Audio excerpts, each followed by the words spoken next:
So it's a great honor for me to welcome you here to this spring forum event sponsored by the Program for Economic Research and the World Leaders Forum. My name is David Weinstein, and I'm the Executive Director of PER. PER's main functions are to foster economic research and teaching at Columbia and to project ideas from academe into the policy and business worlds. As such, PER aims to bring economic policy and business leaders to Columbia in an effort to help stimulate and interact with our academic community.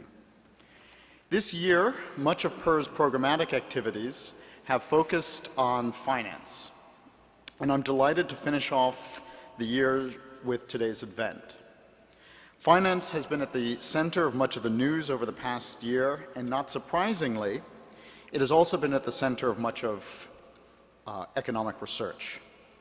It's hard to think of a field in which economics has not had more of an impact. 50 years ago, modern statistical finance was created through the work of academic economists like Modigliani, Miller, Sharpe, and others. It's hard to imagine that until the academic work of Black and Scholes 40 years ago, no one on Wall Street had the ability to properly price stock options and many of the other derivatives that have been at the center of the financial crisis. Moreover, as Fed and Treasury officials intervened in the markets following the crisis, many of the terms of the TARP were determined by pricing models which are taught in our finance classes. Hand in hand with the rise of financial economics has been the rise of finance itself. In 1947, the finance industry accounted for only 2.3% of US GDP. Today, it has more than tripled in size to 7.7%. In 1990, there were 610 hedge funds with $38 billion under management. By 2007, there were more than 7,000 funds with approximately $1.9 trillion under management. While world GDP in 2006 stood at approximately $47 trillion, the capitalization of the world's stock markets was 10% larger, or $51 trillion. The value of all derivative contracts outstanding was 10 times larger than world GDP in 2007. So it's therefore not surprising that financial crises have global implications. Perhaps what is most surprising is our own surprise at the onset of the crisis in 2007.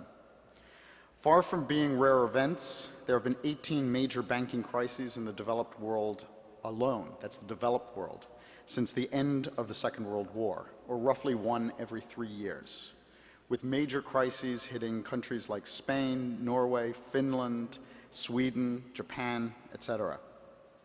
Our surprise perhaps reflects the parochial nature of Americans who ignored crises in other countries with a sense that we were too smart to let something happen here. Understanding what happened and what we should do to prevent further crises is therefore critical in order to maintain stable growth. And in this spirit, we're delighted that President Lee Bollinger and his staff have made this important lecture part of this year's World Leaders Forum. President Bollinger is here, obviously, and will introduce our distinguished speaker. Thank you. Great.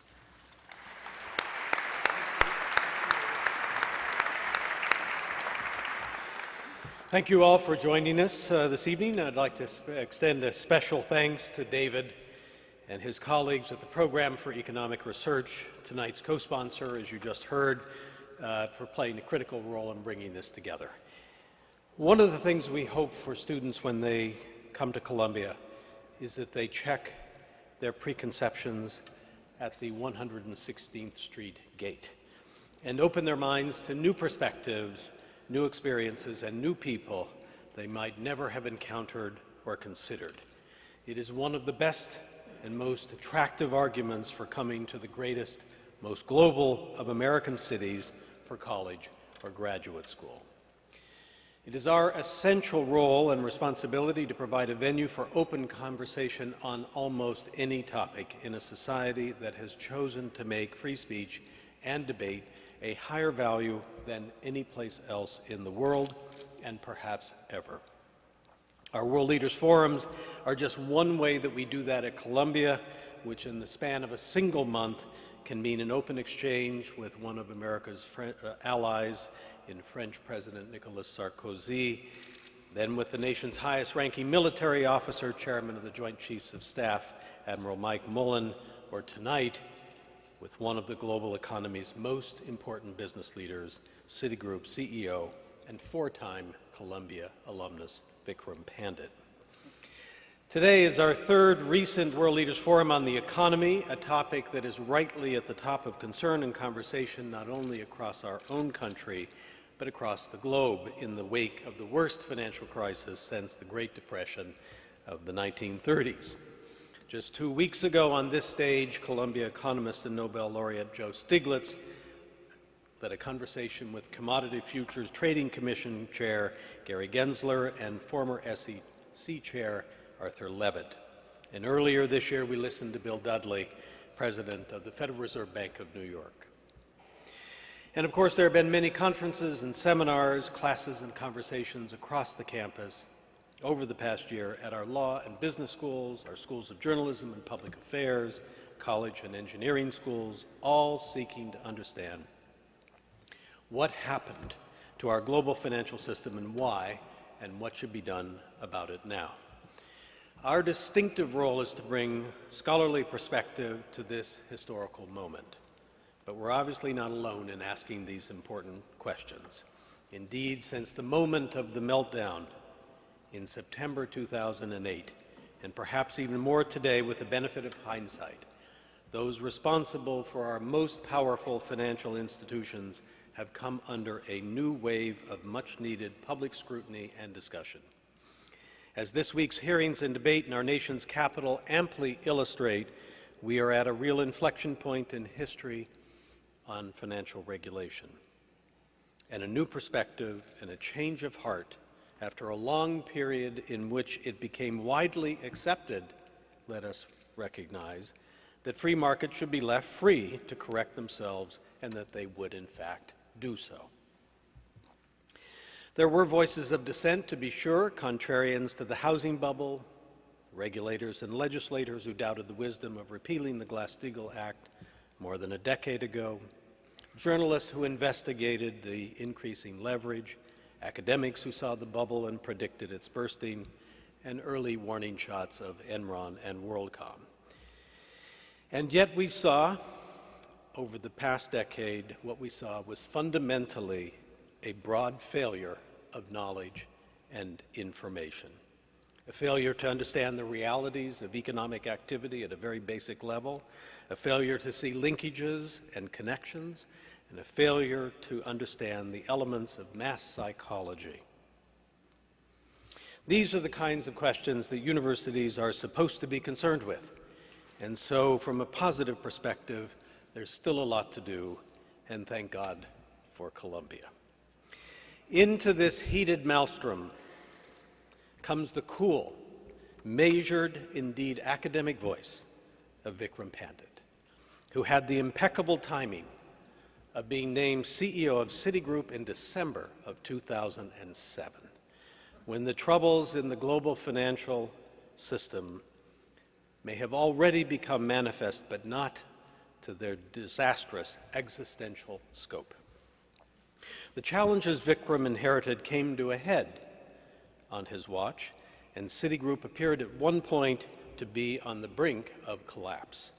Stock prices plummeted from $50 a share in 2007 to briefly trading at under $1 a share. The bank was the recipient of $45 billion in federal funds through TARP, for which we, the taxpayers, took on a more than 27% ownership. While the strategies and positions precipitating Citigroup's troubles preceded Vikram's leadership, he came under fire for not moving fast enough. Some openly questioned whether he was the right person to tackle the enormous challenges of such a large company, which frankly all came as a surprise to those of us familiar with Vikram Pandit's powerful intellect and enormous capacity for strategic thinking. As the New York Times business section recently said, there was even talk of nationalization, a move that would have wiped out shareholders and cost Mr. Pandit his job and his legacy. Fittingly, the story goes on, New York Magazine called Mr. Pandit the most powerless, powerful man on Wall Street. Today, Mr. Pandit is still at the helm, and through a series of small but important moves, the article goes on, he is quietly asserting his influence. Piece by piece, he is shedding complex businesses like the insurance and retail brokerage units, shrinking the bank's balance sheet and stabilizing its finances, close quote. And just last week, Citigroup reported a $4.4 billion profit for the first quarter, and according to news reports, had its calmest, quietest shareholder meeting in some time. Now Citi has repaid $20 billion to the taxpayers with interest, and the federal government has begun steps to sell its Citi stock, and many expect it will earn a profit on the taxpayer investment. We all see this, we all have an interest in seeing this institution continue to return to vitality. Here it is important to point out that Vikram has taken a notable stance among his peers in the industry by publicly supporting the White House's robust financial reform proposals. As was reported yesterday, he sent a letter to President Obama, also a Columbia graduate, stating, as he did before Congress last month, quote, this is Vikram speaking, "I believe banks should not speculate with their capital. I believe in transparency of markets. I believe derivatives should be cleared and settled centrally. I believe there should be a strong federal consumer authority to protect consumer interests.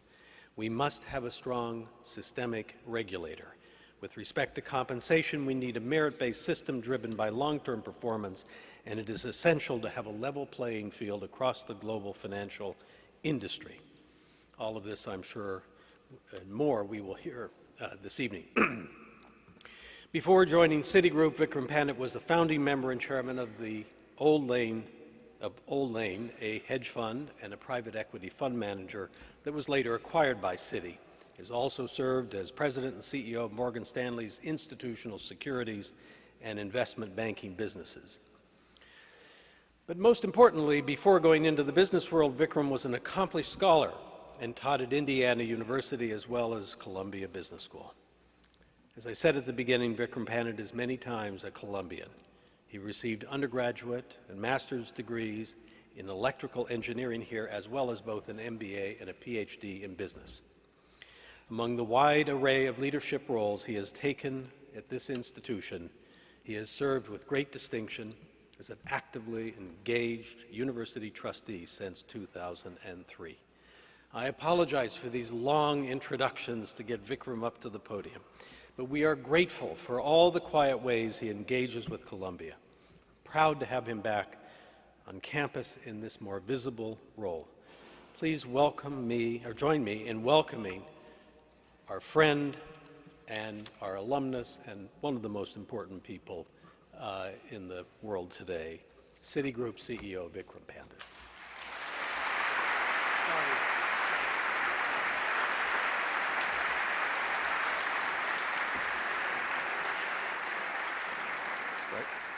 Thank you very much, Mr. President. Thank you for that wonderful introduction. Thank you for making me relive the last 2 years.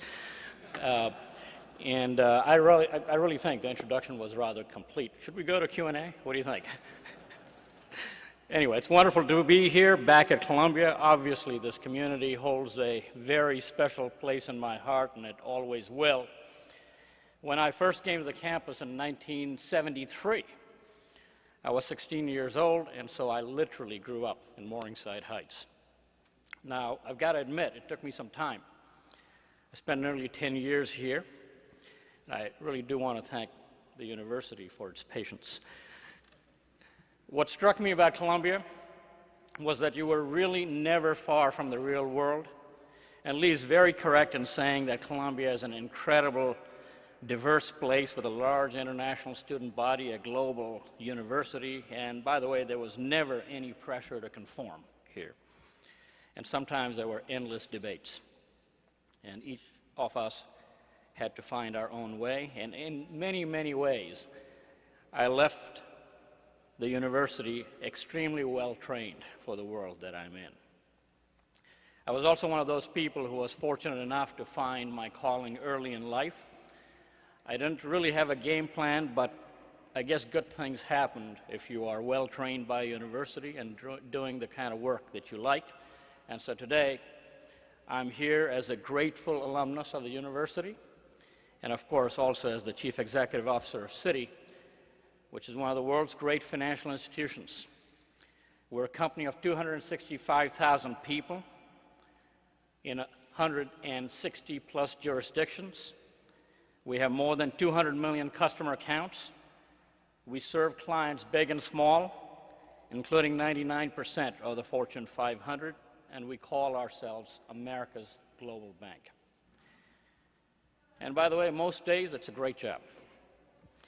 But every day, it's an exciting and challenging job with a sense of purpose, because Citi has the ability to open up opportunities for millions of people around the world and to be a force for positive change.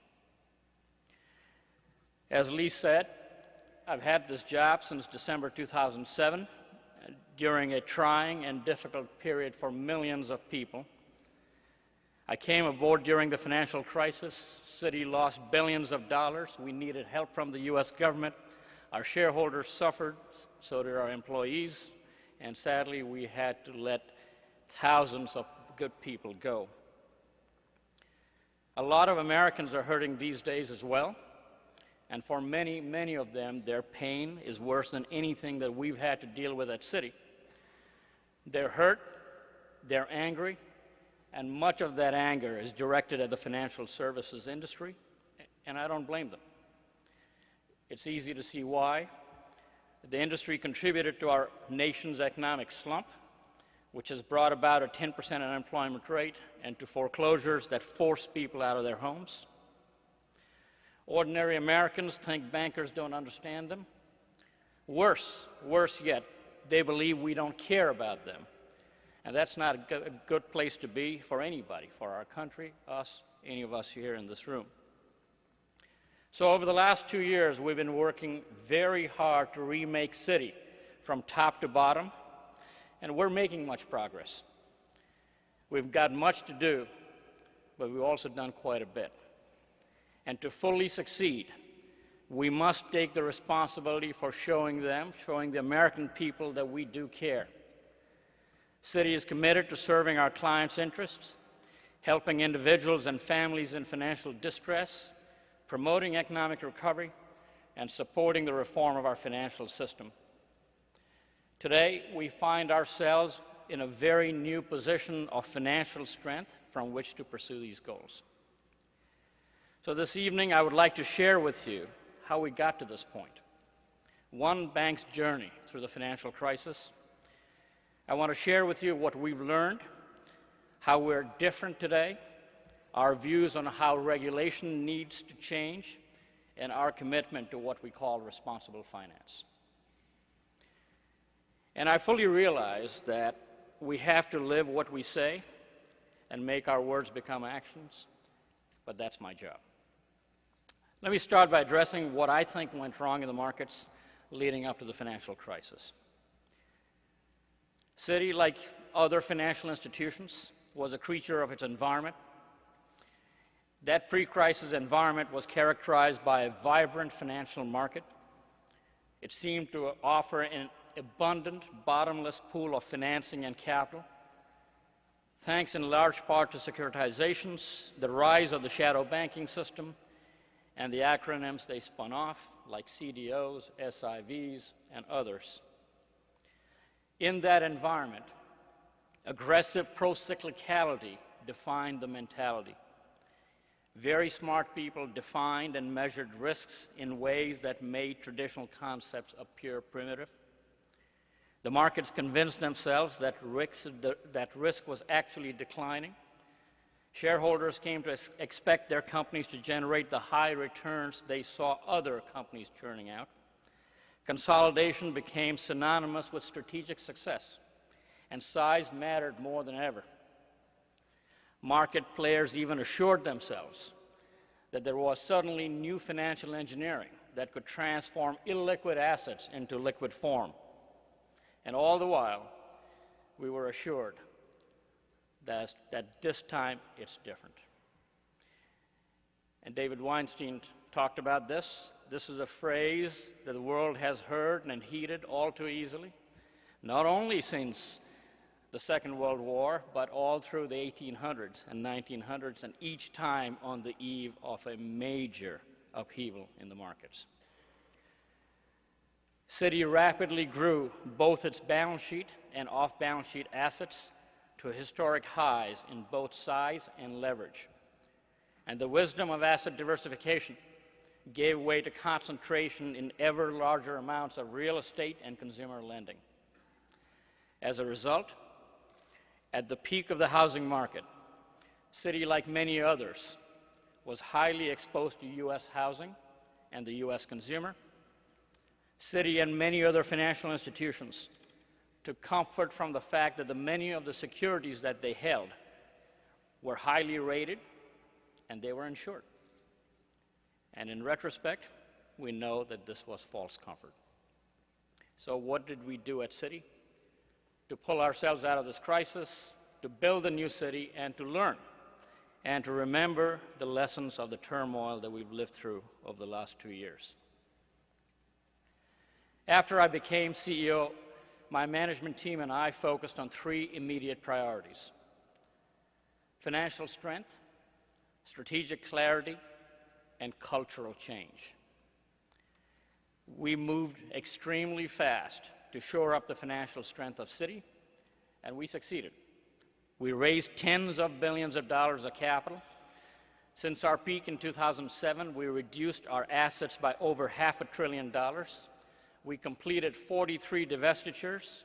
Our annualized costs are down $13 billion. And unfortunately, we had to lower our headcount by 110,000 people. And by the end of last year, Citi was amongst the strongest banks in the world by most of the critical measures on capital and liquidity. Along the way, we received additional help from the U.S. taxpayers in their form of TARP investment in Citi. By the end of last year, we had paid back that investment with a substantial return for taxpayers. However, and I've said this again and again, I will continue to say this publicly, we still owe the taxpayer a large debt of gratitude, which we are committed to repaying by remaining an active contributor to the American economy and the communities that we serve. Strategic clarity was our second priority, and that's because the company was in numerous diverse businesses around the world, many of them recently acquired.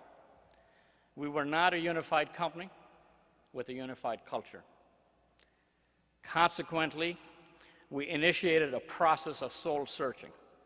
We examined the global environment, not just the immediate problems, but also the longer-term forces at work, including the rise of emerging markets, the rapid growth of affluent middle class outside the U.S., the importance of exports to U.S. economic growth. We also asked ourselves 2 of the most basic questions of all. First, why do clients really need us? And second, what are we really best at as a company? And here's what we decided. First, to return to the basics of banking. Citi had tried hard to be all things to all people. We decided Citi will not be a supermarket. To be a bank means to take deposits, make loans, provide payment systems and custodial services, finance trade, facilitate capital flows through trading and underwriting, all with confidence and trust. By focusing on banking basics, Citi will be ultimately 40% smaller in size from its peak in 2007. We also resolved to concentrate on why we're distinctive and why clients need us. Our most distinctive competitive advantage is Citi's unique ability to connect the world through an unparalleled international presence. In addition, we changed our business model from one of capital deployment to client centricity. We vowed to focus squarely on client interests, and that's, by the way, much more than a platitude, because banks and other financial companies, including Citi, often strayed from this principle. Transactions trumped relationships, and often with an emphasis on trading for the bank's own accounts. A best bank serves the interest of its shareholders and employees by concentrating on what is best for its customers and on building relationships with them, and that is a clear lesson of this financial crisis. We also recognize that our strategy could only be as good as our people. Financial services is a people business. We had to make some critical changes in personnel and senior management and in the leadership of our businesses. We had to have a world-class team sharply focused on the basics of banking. In addition, Citi made changes to its board of directors, including the recruitment of individuals with deep experience in banking and other relevant fields. And finally, we resolved never to compromise our financial strength again. It has to be at the core of our strategy. We made extensive changes in Citi's risk management systems, established tough new financial discipline, and returned to traditional, more conservative assessments of risk. Let me talk about our third priority, cultural change. Clearly something that's much more intangible, but to me it's absolutely essential. And it is at the center of what I'm going to talk about next. A sound culture internalizes strategy and drives constructive behavior every day. A culture of responsibility is a very powerful force beyond rules and beyond regulations to help guard against bad judgments, temptations to push the envelope, and the impulse to act in self-interest first. So we at Citi are creating a unified culture that's built on the values of responsible finance. No one, including me, wants to see a repeat of 2008, 2009, but here's the problem. In 5, 10, 20, or 30 years, people in the midst of a volatile economic bubble are unlikely to see beyond the illusions it creates. Their memories of what happened in 2008, 2009 will be dim, maybe even non-existent, and they could repeat history.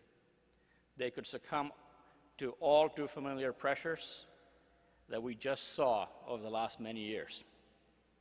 To them, risk and market will appear to be coming down, creating pressure to increase risk, leverage, and take more risk. Shareholders will demand more and more profits as they view mounting returns for other shareholders. Clients will say to their financial advisors, "What's wrong with you guys? My friend's advisor is getting him 30% a year." And media and pundits on Wall Street will say to CEOs, "You are just too risk averse. You're living in the dark ages, get with it." Managements, board of directors, and government officials will all feel these conflicting pressures, and when they react, they will turn up the heat within the whole system. In that climate, pseudo-experts and even people who are generally smart and wise will reassure everyone this time it's different, just as they have repeatedly done in the past. And we know it won't be different. So what do we do? Does history have to continue to clone itself? How can we make sure the lessons that we've learned are embedded in our collective memory so that we can at least mitigate future crises? And we've thought about this a lot. We spent a lot of time thinking about this for Citi. How do I create an institution for the future? We thought about it for the system.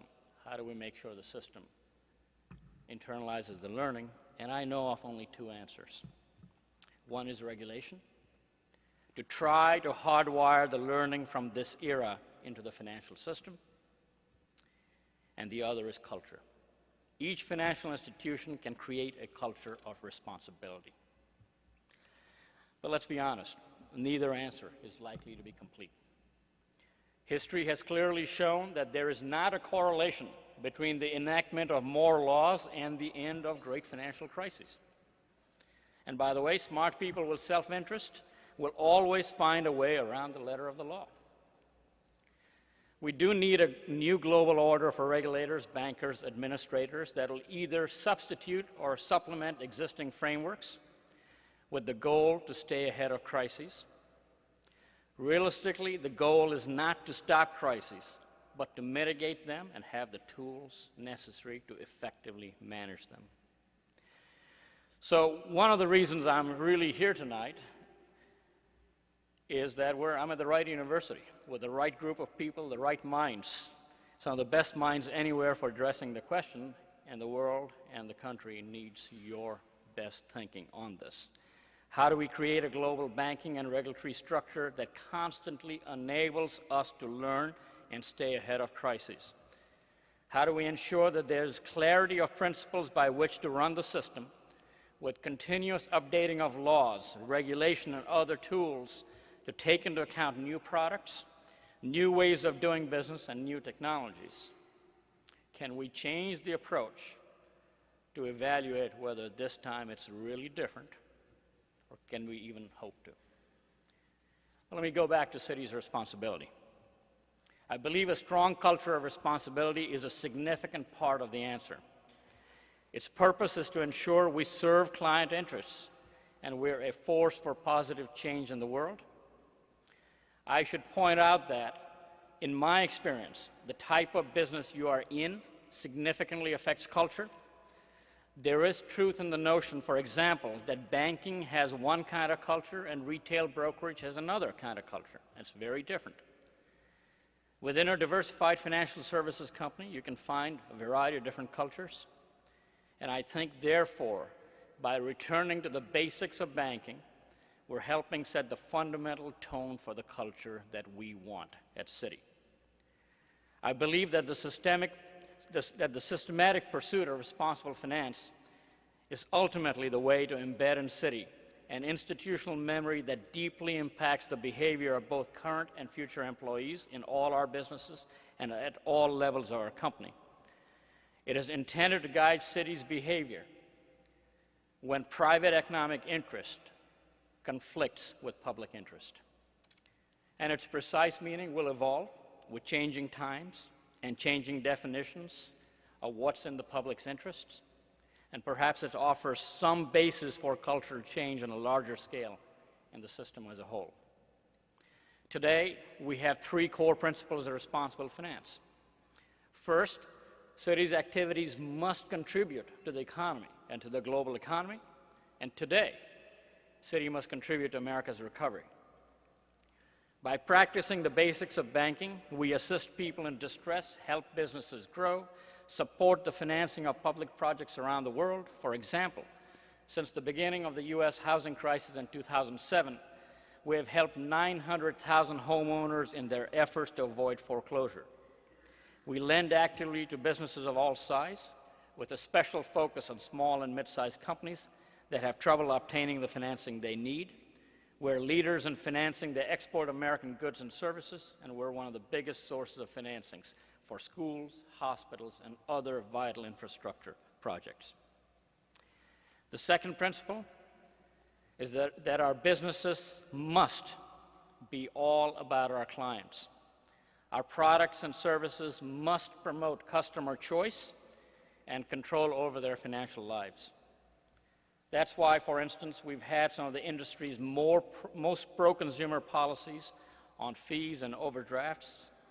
It's why we invest tens of millions of dollars in educational programs that provide scholarships for college education, as well as counseling and instruction on financial matters for low-income individuals and families. And it's also the reason why our strategy and business model are designed to use our capital for clients versus proprietary trading. The third principle is that we'll be a strong advocate for systemic safety and for forward-looking global financial reform. That, by the way, starts with making sure our house is in order, always, and that we run our businesses prudently. but it goes beyond that. And I have publicly and often advocated reform that will protect consumer interests and strengthen confidence in our financial markets and institutions. The entire Citi organization around the world has joined me in this endeavor. And the fundamental principles of reform that we advocate today are exactly the ones that the President talked about last week. And I think Lee mentioned some of these a little bit earlier, but banks should be banks, focused on serving clients. Banks should not speculate with their capital. Markets need to be transparent. Derivatives should be cleared centrally and settled centrally. We need a strong federal consumer authority to protect consumer interests. We should end, once and for all, the phenomena of too big to fail. We should have a strong systemic regulator. It is essential, absolutely essential, to have a level playing field across the global financial industry. And we need a merit-based compensation system driven by long-term performance. We believe these principles of regulatory reform can create a stronger financial system and bring Wall Street and Main Street closer together. Still, the broader challenge is to create a global banking and regulatory system that constantly learns from experiences and stays ahead of crisis. And let me remind you again that this is where I hope the world gets help from some of the superb and well-trained minds here at this university.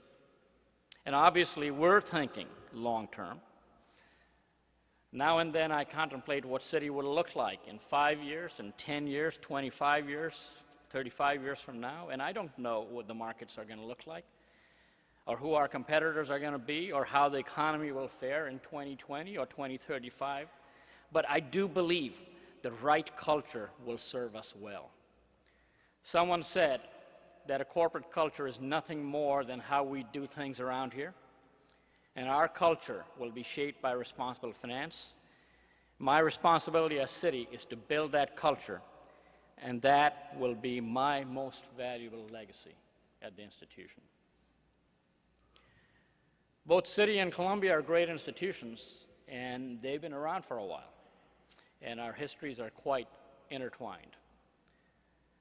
This world-renowned university was founded at King's College in 1754 in Lower Manhattan. Its students included Alexander Hamilton, our nation's first Treasury Secretary, who went on to found the Bank of the United States. When that bank lost its charter in 1812, a group of merchants formed the City Bank of New York, today's Citigroup, and took over the National Bank's old headquarters on Wall Street in 1812.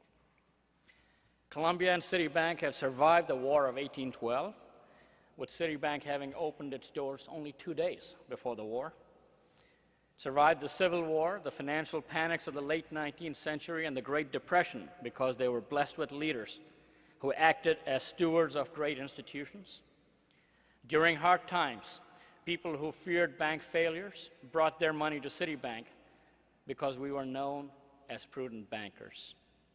Our reputation was quite literally our most valuable asset. So today, whether we study or teach at Columbia or work at Citi, we do so because of the integrity and dedication of those who came before us, and we owe them a great deal. We can repay that debt by enhancing the quality and reputation of these great institutions and by using their power to make the world a better place. And at Citi, that is my purpose as we move forward. So, Mr. President, thank you for inviting me to speak here today, this wonderful group. I thank you very much, all of you, and we're ready to take questions. Great.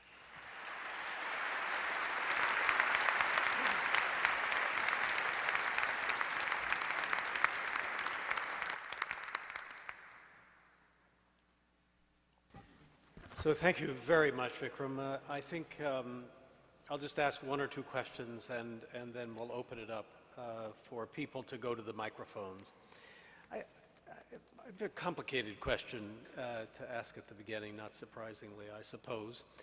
I'm very struck by the way in which you characterized how the world got to the point it did in 2007, and how that world is likely to come again.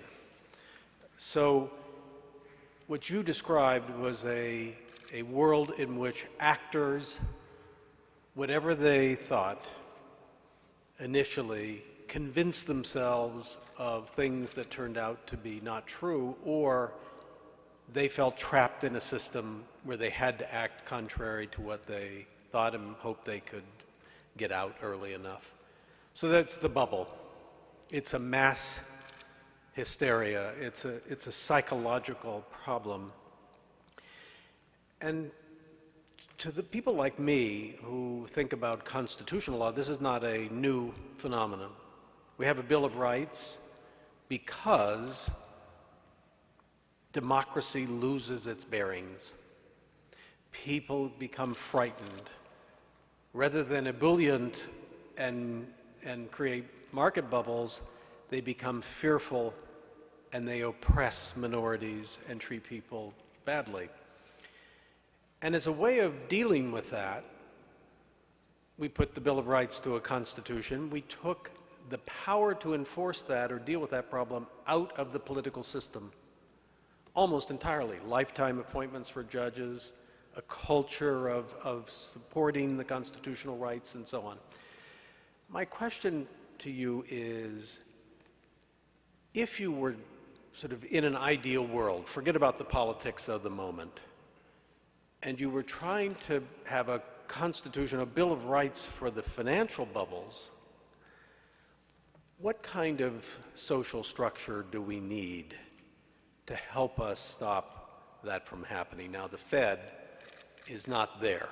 It's still, but what kind of structure do we need? What tools are there?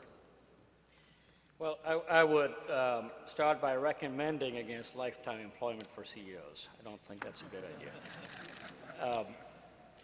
But I think that is the question, and there are a couple of different aspects of bubbles we need to think about. There is the psychology part, but there is also an informational counterpart. Somewhere along the way, the markets just did not have the information necessary to absorb what was going on and therefore give the markets a chance to succeed. And we found that out here. I mean, we knew nothing about the extent of the CDS portfolio, credit default swap portfolios of some of the institutions. That particular market went from a few $billion early 2000s to over trillions of dollars in a very short period of time. By the way, lots of issues against transparencies in the securitization market. So there are issues about social structure we can talk about, but there is one fundamental principle I think that's absolutely critical, which is that around the world we have to endeavor to always change rules, always change laws to ensure we have continuous transparency. Now that's easier said than done because there are lots of vested interests behind not wanting transparency. And by the way, some of the dealers who deal in these markets are the first ones to say, how does it help? But if there is one principle that we have to abide by, it is give capital markets chance to work. And they have no chance of working unless they have information that they need to clear. That's the first thing. Now, it gets very complicated. The reason it gets complicated is that we do live in a political economy. And you will know also, not only as a student of Constitution, but a student of history, that some of the biggest changes in the Constitution happen around economic disasters as well, or the biggest changes in laws and or regulation happen around when economies turn. So the question of how you institutionalize some sort of learning, and you use the Bill of Rights, etc., to make it happen is incredibly difficult because we live in a global market, yet each country is going to have its own ideas about the kind of political economy it wants to run. Witness what's going on in Europe today. And that in that scenario, it's very difficult to come up with something that works. The closest thing we have is the Federal Reserve Bank. The Yeah, closest thing that's right. anybody has is the central banks around the world, but those two are a bank in every country. Yeah. Could we hypothecate a global central bank, but how would it work? So these are some real practical issues. These are not questions of theory. Yeah. These are questions of practice. Right. And I keep coming back to saying if we follow one principle, which is the principle of transparency, and take the pain that goes with that, we can be a lot better off than where we are. It's not going to solve all the issues, because there are going to be market failures, but we go a long way down the road. You are a person who I've always felt, Vikram, really understands grasps the kind of essence of what's happening, the forces at work, and sort of is able to think about how they will play out or should play out. And when you say, I was also struck by your say, we need a level playing field in the global economy, and what you just said about the need for coordination across countries. How, obviously, sovereignty and our notions of sovereignty are a major part of what must give way. I mean, it's not possible to build the kind of global economy we're doing with the same degree of sovereignty that states assume. A, do you think that's right? B, how do you see that unfolding? Obviously, sovereignty is a political question. Yeah. And it doesn't matter what I think. It's a matter of what the people in the country think, what they want. And so that is always going to be the case. That's not going to change. But think about sovereignty, or rather governance, in a very different way. What are we learning from the capital markets? Now, there is a wonderful real-life example we're going through in Europe, where a group of countries got together and say, no individual currency, one. We've given up national sovereignty of printing local money, but we are adopting one currency. And then we have examples of certain countries who actually have lost control, therefore, of their credit ratings, their financing, because they can't print money. They are part of the euro. Yep. Now, the ultimate governance mechanism, in some ways, here, is the bondholders who own sovereign debt of certain European countries are telling them what they need to do. And so, ironically, yes, there's political sovereignty, but the capital markets tend to take over economic governance very well, and that's the phenomena we're going to have to live with, and therefore the need for global coordination and the need for really thinking about the financial side of the equation for countries around the world is that ultimately the capital markets will speak, and as they speak, they will control your economy, and they'll control what you need to do. But learning through that and getting there is a difficult process. I must say that having gone from G7 to G20 is absolutely terrific. Right. And that's a great vehicle to start with. It may not be complete, it may not be perfect, but it's a very positive step. But your thought here is that sovereignty is going to give way, or there are going to be huge pressures on sovereignty, but it's not going to come from a global financial system to respond to global. It's going to come from markets demanding that countries behave in certain ways that they may not want to, and they're going to cede some of their sovereignty. I mean, that's what you... I think, and the history of that is clear. Whether Yeah. you look at some of the countries in Latin America, some of the countries Yeah. in Europe, bondholders are telling countries, here's how you prudently manage your economy. Yeah. And so all of a sudden, it's more than about what the population thinks, it's about what it is that the capital markets think, because you need the financing to keep the economy going. So let me ask just one final question from me, and it's a light question. Just like the others. Yeah. Do you enjoy your day? I mean, do you really like going to work? And is this a... Okay, let's go to, Let's go to the next question. Yes. Yes, thank you. I was very gratified, sir, to hear your opinions of how banks should be run. At the same time, if you listen to yesterday's hearings in Congress, it seems to me that Goldman Sachs has exactly the opposite views that you have. And I wondered if A, you could explain that, and B, if you could have some benevolent influence on the thinking of the executives of Goldman Sachs, which I frankly think are rather criminal. Well, you know, you're not going to be surprised if I don't comment on that. What I will say, though, is that we got to go back to the regulatory principles that I spoke of, that I talked about, Lee talked about them. That is the closest thing to a Bill of Rights that you're going to get. And what it says is transparency matters, disclosure matters, responsibility matters.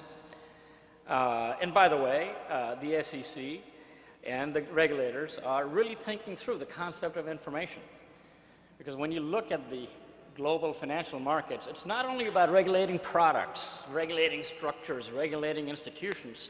Ultimately, you need regulation of information. And so I hope through this process, as we go through it, when you get to the other side, we'll get to a better market.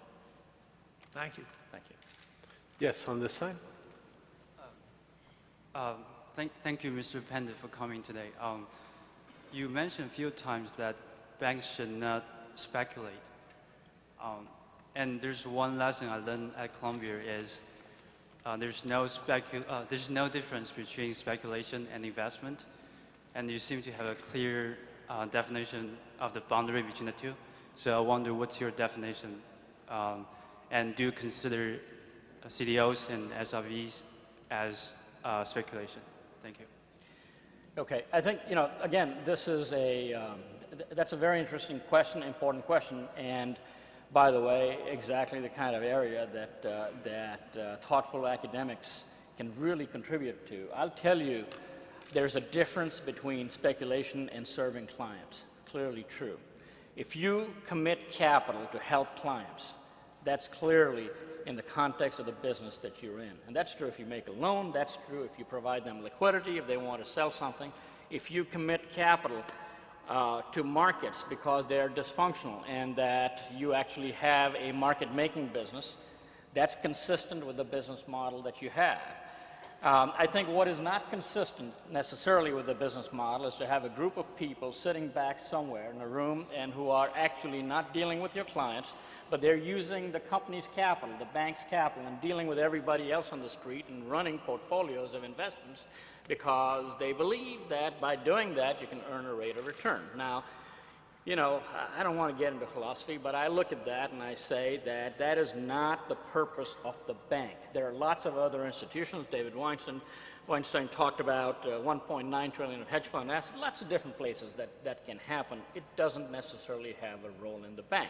Now, if it has a role, it's a limited role in the context of using your capital to really understand how markets work, to create strategies, create products for clients. So it's the ultimate client-oriented role, but that's a very clear distinction in my mind. There is not a confusion on that. Yes.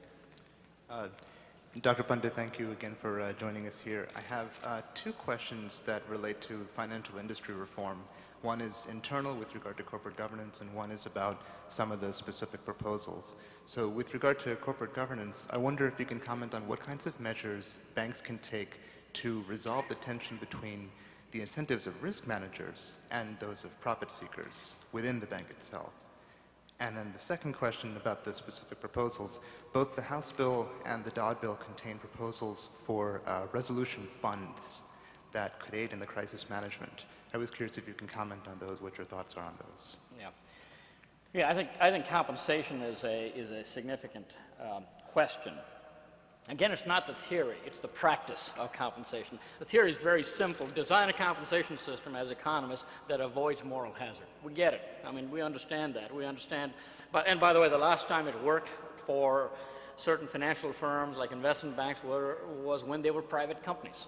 When they were private companies, governance and moral hazard and compensation worked beautifully well. And so the intention of where one has to go with this, given that compensation levels can be large, is to see what can you do to mimic some of the private partnership aspects in compensation so you get those handcuffs, and it is long-term performance, et cetera, but ultimately it comes down to subjective evaluations, and that it is exactly the kind of process which we're spending a lot of time on, The regulators are spending a lot of time, and that's important because what they're going to do is look at the structure and say, I like it, I don't like it. If I don't like it, you can do it, but your capital requirement goes up dramatically because you're a riskier firm. So there are lots of different ways of getting at it. But again, it's not the theory, it's the practice. It's difficult, but we're going to evolve to the right answers on that. Your second question was about the fund, or, you know, that's probably one of the areas that evokes a lot of different reactions from people in the G20, and for a variety of different reasons. Because you know, and by the way, there is lots of questions around that, even in academics. Should you have an ex-ante fund? Should you have an ex-post fund? How do you define insurance? What are you going to get as a bank in exchange for getting that insurance? How do you make sure there's no moral hazard? It is really complicated to think about that in the right way, and therefore it is one that probably is going to take the most amount of work to think through. To the extent that we've been through this crisis, to the extent that everybody's kind of learned and the memories are fresh, I don't think it's a issue of urgent decision-making importance. It is an important one, but I hope that we'll take the time to think through it rather than rush to judgment on this. With regards to the supervisory capital assessment program, did the $5.5 billion SCAP buffer aid Citibank in its recovery? And do you think bank stress tests should be imposed every 2 years, or just once one of the major players fails, like Lehman Brothers in the recent financial crisis? I think let me see if I can answer it all together. One of the good things to come out of this crisis is the need for a systemic regulator. And then again, you have sovereignty issues, one for every country, or where, you know, those are important issues. But let's say that a systemic regulator that can actually gather the information, because again, it's about transparency. And not everything that needs to be transparent may be transparent in the market, but it could be transparent to somebody watching. Even that's not perfect, but it's the closest thing we can get to a information-based sort of decision-making process. That information is best understood when you run what-if scenarios. And so stress tests, you can call them that, but they're nothing more than what-if scenarios. And I think a good bank, a good financial institution should be running what-if scenarios constantly. Okay? What if, you know... Scenarios. Sorry? The thing is, this was conducted through several government agencies, and do you think you need an outside player to actually look at those what-if scenarios that might not be as comprehensively just matched by the bank's internal risk department?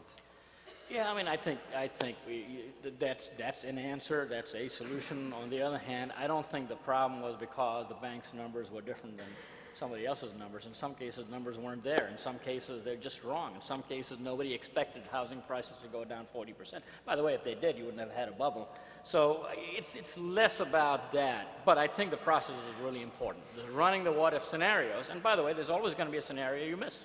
We know that, which is one of the points that makes this such a difficult exercise. But I think it's a good move. It's a good move, and it's the right thing. But the what-if scenarios are not only about risk, but one of the issues is that you have jurisdictional issues around the world where laws are different.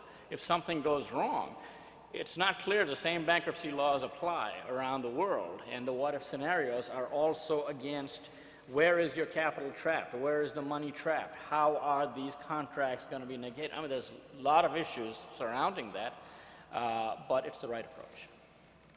Yes, just I have two more questions. Hi. Well, I have two questions. So the first is for a bank, for a bank like Citibank, which was sort of rescued by the government and which ended up diluting its share so much. What do you think is the best method for companies that had to, you know, have their shares, have their stock diluted so much, you know, in terms of things like reverse splits or stock buybacks by Citibank? Like, what's the best method to fix that or to solve or to change that? And my second question is, should financial regulation get passed in some form? What do you think the role of big banks in the future will be? Do you think that there'll have to be some sort of re-equilibrium between the number of small banks and big banks in the world? And Let me start backward. I think the financial services industry is one place where there is constant consolidation, fragmentation, constant. Yes, you will reach a new equilibrium. And by the way, we need strong financial reform. Let's get that clear. We need it fast. You talked about Citi. How are we going to get our stock up? And the answer is we're going to earn, well, how good you money. deal with stock dilution in general? That's what Well, I think, the stock dilution is an economic concept. It's happened. It's done. And therefore, the only way to deal with it is to restore value. And the only way to restore value is by creating economic value by doing the right things. That's the answer. You could do stock splits. And there are all kinds of pros and cons for it. But the fact that you own 2 shares versus 1 share doesn't change what the value is, what you own. So there are stock buybacks and other things you can look at, but the fundamental course of action is run your business correctly and start creating economic value. That's the best antidote to dilution. Okay, now we have 3 people left, and why don't we just, if you say your questions very quickly, we'll just take all 3 questions, and then Vikram can sort of remember them and answer them. Thank you. My question was on rating agency. What kind of reform would you suggest for the sector being blamed a lot for the financial crisis? Okay, next. All right. Citigroup was formed, I believe, by a merger between Travelers Group and Citibank, which at the time was a violation of the Glass-Steagall Act. So do you think the repeal of Glass-Steagall did really contribute to the crisis, or did it actually maybe help commercial banks because they had that buffer of commercial deposits? Okay, rating agencies, Glass-Steagall, and my question is, what is Citigroup's position on the proposed student loan reform as proposed by President Obama? student loans. Okay. Okay, I forgot. No, just kidding. Rating agencies, well, you know, they got it wrong too. What can you say? We understand that, they understand that. Where they're really good at is in rating companies with assets and liabilities and businesses and earnings. And where they got it wrong was in rating financial engineered products, but they've learned from it. And so I think you're going to have more robust rating agency companies on the other side. What were the other two? Glass-Steagall, student loans. Yes, let's talk about student loans. We have a very large student loan business, and the basic change on student loans is that government-guaranteed loans are issued by the government going forward, versus going through companies like Sallie Mae, ourselves, or Nelnet, or people of that sort who used to make it. You know, it's one or the other. It really, to me, it's fine. The biggest goal to me is make sure we have student loans and that we got students who have the ability to get money. I think the legislation ensures that, so I'm happy with that. Glass-Steagall I bet she was asking about international student loans. Is that correct or not? No. Thank you. And the last one is Glass-Steagall and regulation. You know, everything that happened could have happened even without Glass-Steagall being repealed. That's the irony of this thing. So people think about it that way, and I can understand why people think about it. But to me, it's really less about Glass-Steagall, but a need for strong regulatory reform in the way we just talked about. If we do that, I think we get to the right place on banks not using capital to speculate, banks not using deposits to speculate, to having the clarity of what banks are in business for. I think that goes the wrong way. So less about Glass-Steagall, more about let's get this kind of a reform bill passed. Really important to the country. Vikram, you have made major contributions to this institution over a long period of time, and this is wonderful to have you here and to have this special contribution today. Thanks for coming. Thank you, Mr. President. Thank you. Great.